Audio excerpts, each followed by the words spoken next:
today I'll be looking at this absolutely stunning 2010 Maserati Granturismo. Specifically, this one is the 4.7 litre S automatic, so very lovely car. This car is one owner from new with a mix of Maserati and full specialist service history, so it's been very well cared for. And having one owner, we have original build sheet and all the paperwork and stamps to back that up. This one's finished in Nero Carbonio metallic, which is the sort of metallic version of just Nero, which obviously in Italian means black. And yeah, the Granturismo was introduced for 2007 model year, and this model ran all the way up to 2017 before they introduced a facelift for 2 more years until they stopped production of these cars. So the Granturismo first launched with its 4.2 litre 400 horsepower V8, and this car is a more desirable S, so it has an enlarged outboard 4.7 litre V8 with 440 brake horsepower. So this is the exact same engine used in the Alfa Romeo 8C Competizione. So very just a phenomenal soundtrack and a really nice sounding car. These are just incredible value for money, considering you're getting one of the best sounding V8s ever made. You've got bi-xenon front headlamps as well. And this car has the optional 20-inch Grigio Mercury Trident alloys. So you get Trident alloys already, but this one has them painted in Grigio Mercury, which is just dark gunmetal grey. The S benefits from larger cross-drilled and ventilated front Brembo discs, along with a very noticeable feature, the 6-piston calipers, which on the 4.2s they only had 4-piston. So this has optional high-gloss black painted calipers with a Maserati logo in white. And like I said, 6 pistons, very effective. A lot of people complain on the 4.2 litre cars they were lacking the torque and the power and the braking power also, but the S basically fixed all of that and is effectively the much more desirable car and the one to have. You've got the iconic 3 gills on the side here on the front wing, as well as a Pininfarina badge on the bottom there, the sort of signature or insignia logo there, which is just iconic. And you've got the Maserati Trident logo on the rear pillar there, which again, very cool, very stylish. The front of the car is very distinctive and iconic. You've also got this sort of European style beeping noise when you lock and unlock the car. It sort of makes a beeping noise, which I've always found quite funny. The S models came standard with the quad exhaust tips on the back in chrome. The S specifically had a valved bypass system, so as a sports exhaust, which sounds a lot more aggressive than the normal 4.2. And if you want to tell the difference between an S automatic with the ZF6 or an S MC shift, which was the 6-speed robot manual, which was basically based off a Ferrari F1, then you'll have to look at the exhaust at the back or the interior as well with the gear selector. So if it's got quad tailpipes, it means it's a ZF6 gearbox on these earlier cars, and if it's got the round ovular exhaust pipes, single exit on each side, it will have the MC shift F1 gearbox. So yeah, I think the ZF drives a bit nicer, and you know, some people do think the MC shift is more engaging, but you know, at the end of the day, it's a more complicated gearbox for MC shift. And yeah, so the 4.7 in this was basically the foundation to what all the Granturismos basically came with. This was replaced by the Sport, and then you had, so 4.7s came in S, then later on Sport, MC, Stradale, and then the MC. However, the MC Stradale is a better car. It was actually introduced before the MC itself, which is quite funny. You've got the original sort of tyre inflation kit there and safety kit. And yeah, just very new. The paintwork is in absolutely pristine condition. It's like brand new, this car almost, in terms of the exterior and sort of the leather and stuff. And yeah, you've got electric door poppers as well by clicking a button inside the door handle. And yeah, on the interior, you are greeted with Nero Poltrona Froll leather with red stitching. So this is an extremely high quality leather, what you'll find in, you know, Ferraris and stuff, and really lovely. You've got the aluminium tread plates with a Maserati signature on the bottom there, and you've also got rear seats as well, 2+2 seating layout on the Granturismo and Gran Cabrio models. So you've got 2 cup holders in the middle here, along with sort of a centre armrest. On the Gran Cabrio models, you get a Bose sub in the back there, but yeah, really nice and just overall really lovely. You've got 2 air conditioning vents in the back there, And this one, like I said, has a few options, including the front seat comfort pack, which gives you these sort of 10-way electrically adjustable front seats with 8-way electric and 2-way lumbar support. So to operate the lumbar support button, you actually press up and down on the backrest button, which you'd think is a headrest actuator, but it's actually a lumbar support function. You've got 3-set heating in the pack as well, along with an electrically adjustable steering column, and like I said, you've got driver memory. You've got the Bose audio system as well as an option, as well as these aluminium foot pedals, which is quite cool. Drilled brake pedal with the sort of dimpled accelerator pedal, which look really cool, sort of MC style almost. So yeah, getting on to interior, you've got this lovely sort of basic blue key, which all these Maseratis came with at the time, with a lock and unlock button and the boot button, and you just put the key in the ignition here and just twist it. And then you've also got electric folding mirrors, as well as the optional auto dimming rear view mirror, along with this lovely original order form. So this car cost £86,000 when new, which is absolutely crazy. And you can basically see all the options, like I said, metallic paint, comfort pack.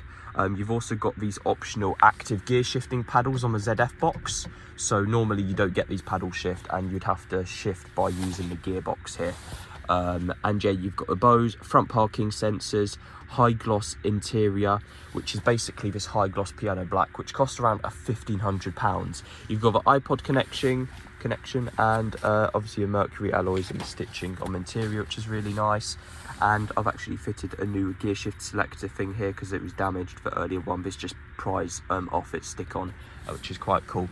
And yeah, you just twist the key to fire up that glorious F136 4.7. Absolutely love that starter motor. It's a very high-pitched Ferrari style starter motor, which is really cool. And yeah, on the interior here, you've got these blue dials on the Granturismos with the rev gauge sort of there, the rev limiter, your coolant or sort of engine temp, your fuel gauge there, and a cruise control stalk as well here. So to turn on the cruise, you actually use the wiper stalk, or the indicator headlamp stalk there. You've got wiper stalk on the right there. And you've got a very rudimentary navigation system, hard disk drive unit, with sort of, you know, just a navigation map display here. It tells you how many satellites are visible, which is quite funny.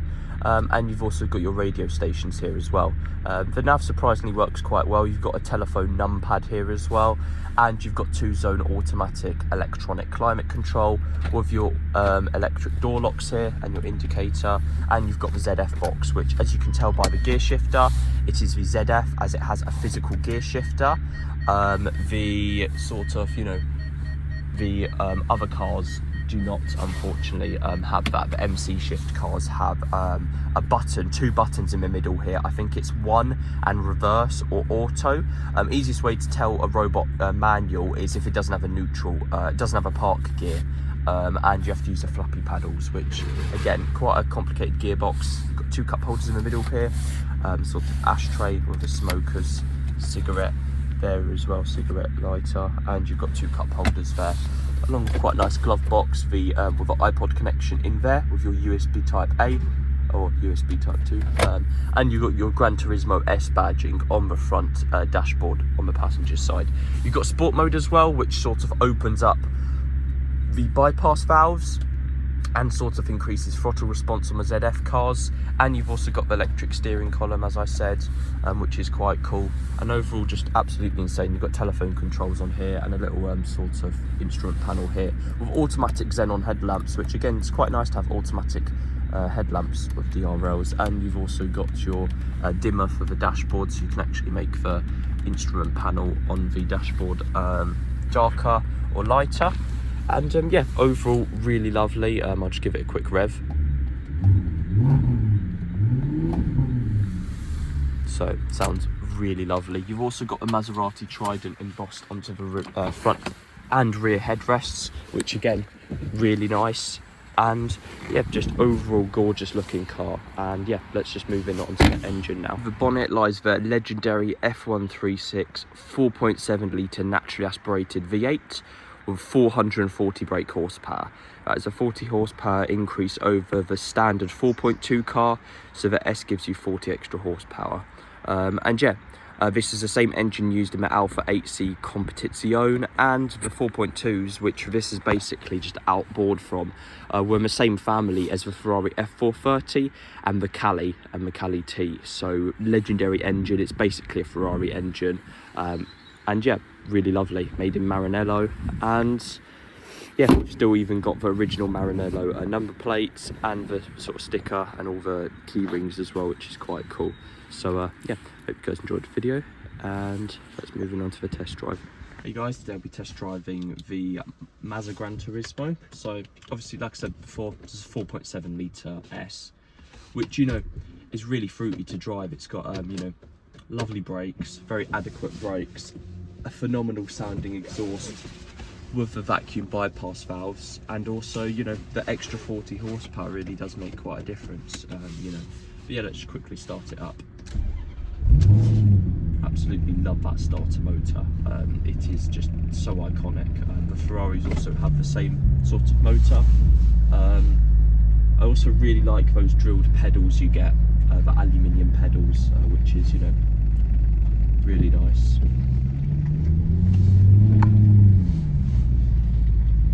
It's just absolutely phenomenal.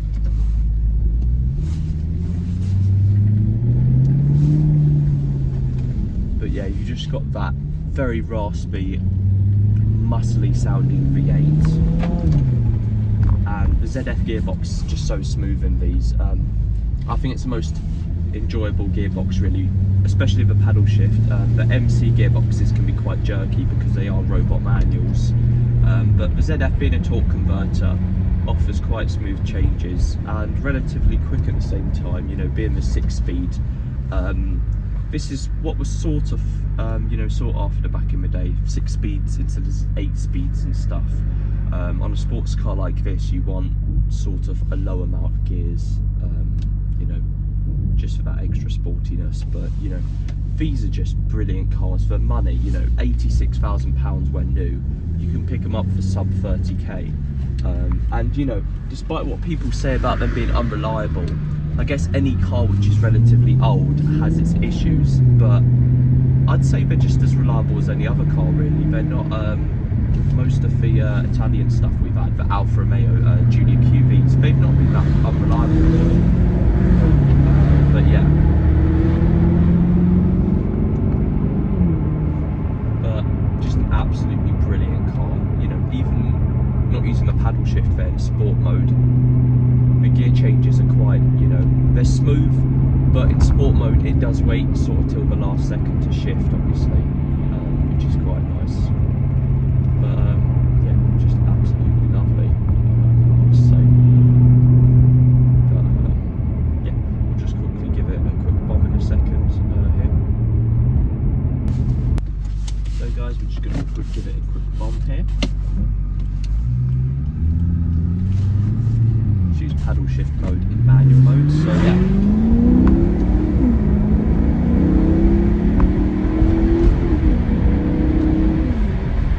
So it just sounds really good, you know. Just sounds absolutely phenomenal with those vacuum operated valves. So, you know, you just rip it past 3,000, even at low RPMs, it sounds phenomenal. And being rear wheel drive, you know, it's just really fun. 4.7 V8 rear wheel drive and 6-piston brakes. That's all you really need on these types of cars.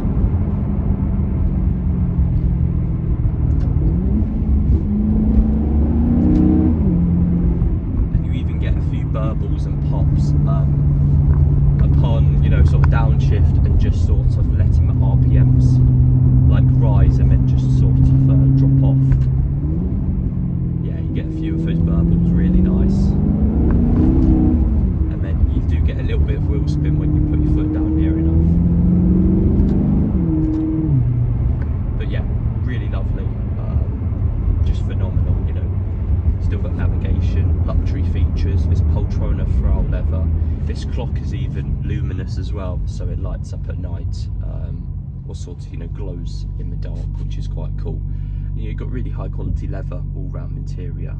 We've also sort of retrimmed the headlining as well, because that was obviously sagging due to the age, and sort of, you know, just the polystyrene underneath was sort of decaying. So yeah, but really lovely. You know, you've got this high gloss black piano, the Poltrona Frau, ZF gearbox, cruise control, automatic air conditioning, and you know, this lovely sort of F1 style paddle shift, which is quite lovely.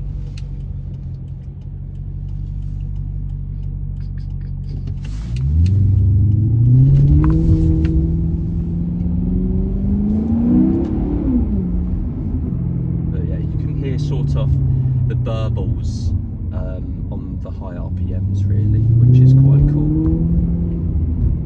Just, you know, when you rev it up a bit and then let off, it's just like pop pop pop.